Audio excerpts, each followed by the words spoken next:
Assalamualaikum warahmatullahi wabarakatuh. Perkenalkan, nama saya Nadira Rodatul Muntazah. Saya dari kelas 11 MIPA 2, nomor urut absen 27. Saya di sini akan mengulas film panjang yang berjudul Better Days. Nah, film ini tuh mengenai perundungan atau yang sekarang kita sebut sebagai bullying. Nah, sebelum saya mengulas film ini, maka saya akan menampilkan cuplikan video singkat dari film Better Days.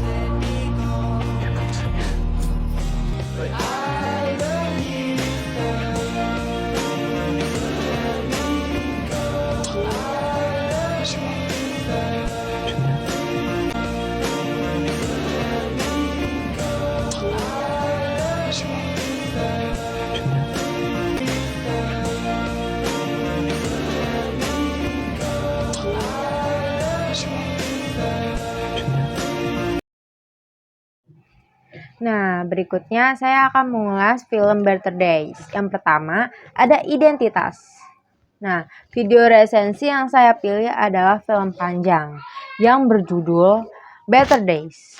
Film ini ditulis oleh Lam Wing Sun dan Su Yiman yang dirilis pada tahun 2019 dan berdurasikan 135 menit. Nah, berikutnya saya akan mensinopsis film ini.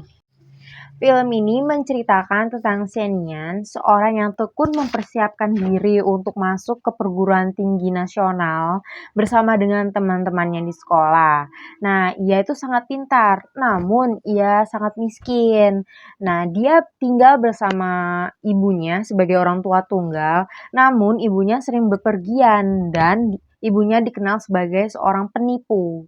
Semua orang bersaing demi menjadi yang terbaik untuk bisa lolos masuk ujian universitas impian mereka masing-masing. Namun, murid yang lemah, mereka harus bertahan dari perundingan murid kuat yang dipimpin oleh Welai. Nah, salah satu orang yang dirunding oleh Welai adalah temannya Shen-Yan yang bernama Hu Xiaode. Hu Xiaode karena tak tahan dirunding oleh Welai, saking jahatnya mereka, akhirnya pun bunuh diri. Nah, selanjutnya karena Shen-Yan ini temannya, Shen-Yan lah yang dijadikan bahan perundingan Welai berikutnya. Tak tahan atas perundingan yang datang bertubi-tubi, Shen pun minta perlindungan kepada seorang preman yang waktu itu ia temui di perjalanan yang bernama Liu Beishan, yang kita sebut aja sebagai Bei.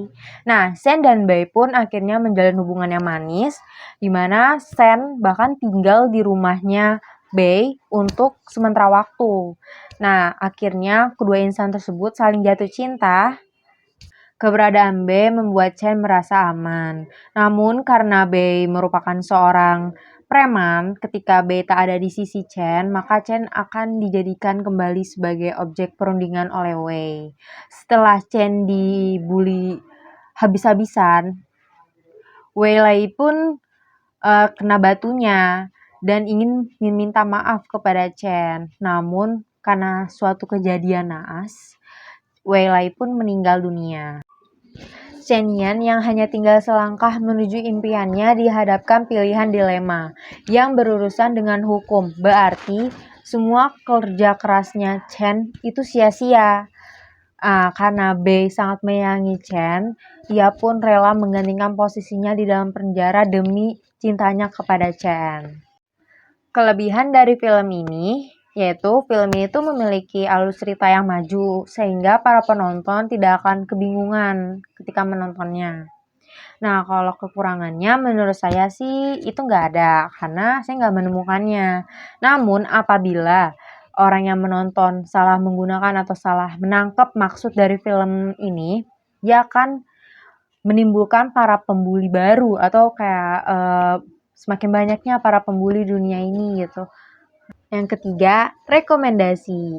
Film ini saya rekomendasikan untuk para remaja yang berusia 15 tahun ke atas hingga dewasa karena film ini memiliki cerita yang menarik, nggak membuat penonton tuh bingung dan memiliki pesan dan kesan ketika menontonnya. Contohnya nih, kayak kita tuh nggak perlu sungkan untuk minta tolong kepada orang lain walaupun orang itu berpenampilan yang tidak baik, maksudnya kayak urakan, kayak si Bebe itu kan dia preman walaupun dia penampilannya nggak baik padahal tuh dia baik banget bisa membantu Chen ketika lagi dibully gitu loh. Nah, sekian dari saya.